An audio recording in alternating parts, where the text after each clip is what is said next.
मिलना बिछड़ना तो दस्तूर है, न जाने इसमें किसका कसूर है।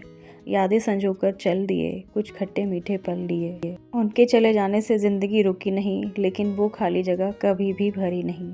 सो friends, hello and welcome back again to the channel. So friends, last video में मैंने आपके साथ शेयर किया था मेरी मम्मी की डेथ हो गई थी 6 मार्च को, यानी कि होली के एक दिन बाद। होली 4 तारीख की थी और 5 तारीख गई है और 6 तारीख को मम्मी की डेथ हो गई थी। तो काफ़ी टाइम से मैं वीडियोस नहीं बना रही थी, क्योंकि जो ऐसा टाइम होता है वो बहुत ही मुश्किल होता है एक बेटी के लिए, और किसी के लिए भी, बेटी हो या बेटा या फिर कोई भी हमारा जो लव्ड वंस होता है, उसको खोने का दर्द सिर्फ वही जानता है जिसने उसे खोया है। और जैसा कि मैंने यहाँ पर स्टार्टिंग में जो लाइंस बोली हैं, तो वही मैं आपके साथ शेयर करना चाहती हूँ कि किसी के जाने से ज़िंदगी नहीं रुकती है, ज़िंदगी सिर्फ चलने का नाम है। किसी ने बिल्कुल सही ही कहा है कि ज़िंदगी में कैसा भी मोड़ आए, कभी भी हिम्मत मत हारना, क्योंकि ये जो हिम्मत है यही तुम्हें कठिनाई के समय से बाहर निकालेगी। सो फ्रेंड्स, मैं भी थोड़ा सा हिम्मत करके अब वीडियोस बनाना स्टार्ट किया है, क्योंकि यही मेरा पैशन है। मैं एक यूट्यूबर हूँ, तो मैं बहुत टाइम से वीडियोस बनाती हूँ। और कोविड टाइम में जब मैंने अपने पापा को खोया था, उसके बाद भी मुझे बहुत टाइम लगा था उस दुख से बाहर निकलने के लिए। तभी मैंने अपना यूट्यूब चैनल स्टार्ट किया था, और जब से यूट्यूब चैनल स्टार्ट किया है तो वीडियोस बनाने का इतना वो लग गया है कि इसी में काम में मुझे सुकून मिलता है। कहते हैं ना, जब कोई काम करते हैं तभी आप किसी दुख से उबर पाते हैं। तो मैंने भी बस अपना काम स्टार्ट कर दिया है। नवरात्रि का ये पहला दिन था, तो आज बिटिया ने ही मंदिर वगैरह सजाया था। अभी किसी काम में बिल्कुल भी मन नहीं लग रहा है, पूजा पाठ में भी बिल्कुल मन नहीं लग रहा है, क्योंकि आप समझ सकते हैं ये जो दुख है वो इतनी जल्दी तो ख़त्म तो कभी भी नहीं होगा। लेकिन जैसे हम काम में लगते हैं तो हम थोड़ा सा उस चीज़ को भूल जाते हैं और अपने काम में बिज़ी हो जाते हैं। तो बस इसीलिए मैं भी थोड़ा सा स्ट्रॉन्ग बनकर अपने बच्चों के लिए, अपनी फैमिली के लिए जो मैं काम करती हूँ उसमें मैं लग गई हूँ।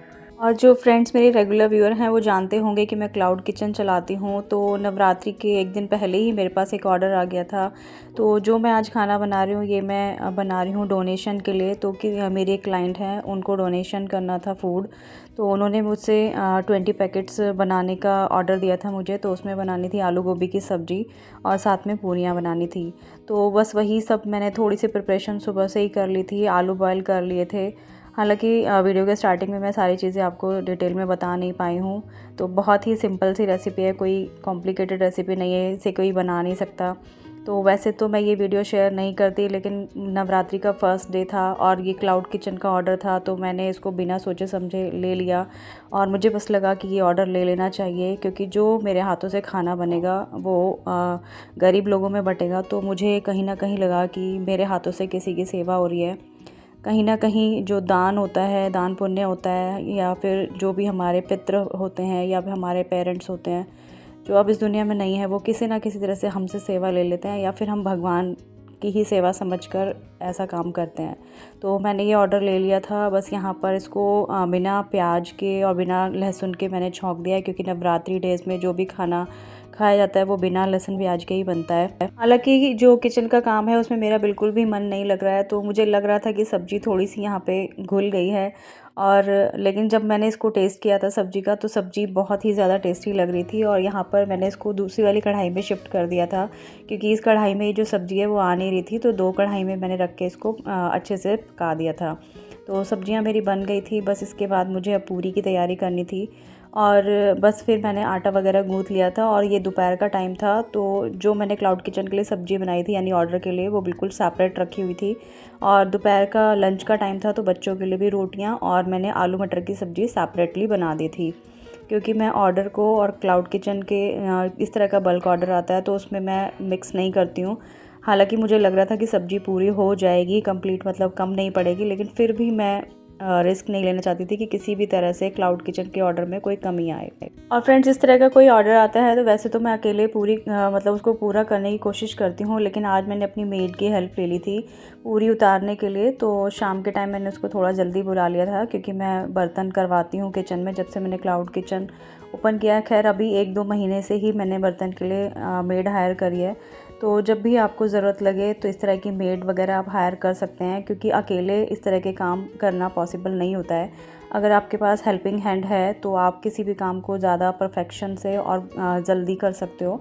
तो फिर मैंने यहाँ पर पूरियाँ बना ली थी, कुछ मैंने बनाई, कुछ यहाँ पे जो मैंने मेड को बुलाया था उसने बना ली थी। और सारी पूरियाँ बनाने के बाद इसको हमने पैक कर लिया था और हस्बैंड से मैंने डिस्पोजेबल जो कंटेनर होते हैं फॉयल वाले वो मंगा लिए थे। और बस इस तरह से सारी पूरियाँ वगैरह पहले हाफ़ पूरियाँ उतार ली थी हमने और उनको फिर पैक कर दिया था। तो 4-4 पूरी और यहाँ पे गोभी की सब्ज़ी रखनी थी, तो हस्बैंड इस तरह से के जो पैकेट्स हैं वो लेकर आ गए थे, क्योंकि अगर हम फॉयल वाले कंटेनर में इसको डायरेक्टली रखते तो पूरियाँ फिर इसमें सब्ज़ी में लग जाती, तो इसलिए हमने इसको इस तरह से पैक करना अच्छा समझा। हालांकि डोनेशन के ऑर्डर में बहुत लोग इस तरह की चीज़ों का ध्यान नहीं रखते हैं, लेकिन मैं ऐसा सोचती हूँ कि अगर कोई खाना खा रहा है तो एटलीस्ट उसको वो खाना ढंग से खा पाए। तो मैंने इस तरह से पैक कर दिया था और यहाँ पर सब्ज़ी भी मैंने अच्छी क्वांटिटी में डाल दी थी कि जो 4 पूरी के साथ बिल्कुल भी कम ना पड़े। और टच वुड मैं लकी हूँ कि मुझे इतनी सपोर्टिव फैमिली मिली है, तो जब भी इस तरह का कोई बल्क ऑर्डर आता है तो बच्चे भी पैकिंग वगैरह में मेरी हेल्प करा देते हैं। हालांकि अभी पढ़ाई का कोई ज़्यादा बर्डन नहीं है, मेरे बेटे के भी एग्ज़ाम फिनिश हो गए हैं और इसको टाइफाइड भी हो गया था, मैंने लास्ट वीडियो में आपके साथ शेयर किया था। तो बहुत वीकनेस आ जाती है टाइफाइड के बाद, तो बहुत ज़्यादा ध्यान रखना पड़ता है इस टाइम पर। किसी को भी इस तरह की कोई प्रॉब्लम हो तो बहुत केयर करनी पड़ती है। मैं उबला हुआ पानी देती हूँ बेटे को, अभी करीब 1 महीना होने जा रहा है, तो इस टाइम पर बहुत केयर की ज़रूरत होती है। और आप लोग भी अपना ध्यान रखें, क्योंकि जब भी मौसम चेंज होता है तो ऐसी प्रॉब्लम्स चलती रहती हैं।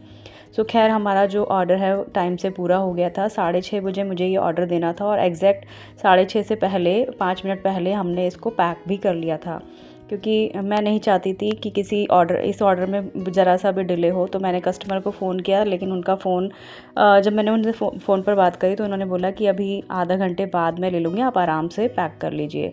सो इस तरह से ऑर्डर पूरा पैक कर दिया था, 20 पैकेट्स हमने पैक कर दिए थे।